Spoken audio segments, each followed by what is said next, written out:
Опасайся Мне мошенника. недавно ректор, понимаете, прислал сообщение по WhatsApp, что срочно нужно подстраховаться, поскольку идут очень много вот звонков, ватсаповских всяких постов и так далее. И нужно, чтобы вот университетские перевели деньги на специальный счет.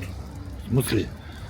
Это мошенники были, да? Это якобы ректор. Ага. Вот ректор бил себя в грудь, говорил: Господи, неужели я такую глупость мог сделать?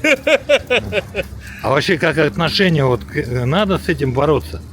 Да, конечно, потому что люди, 15% общества склонны к зомбированию. Вы же об этом знаете? Вот.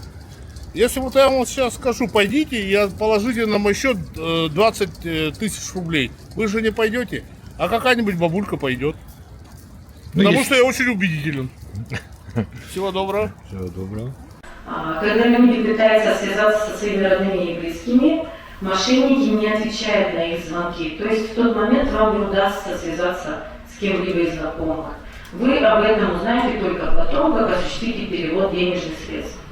Еще одним распространенным способом мошенничества является инвестиции.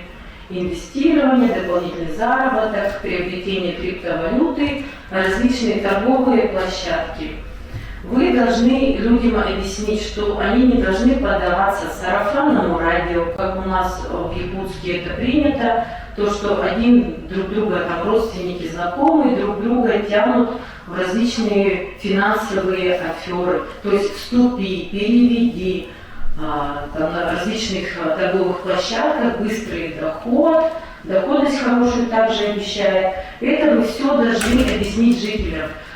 То есть, если кто-то желает стать участником финансового рынка, то необходимо ознакомиться на сайте Центробанка. Есть реестр организаций, имеющих лицензию на осуществление данного вида деятельности.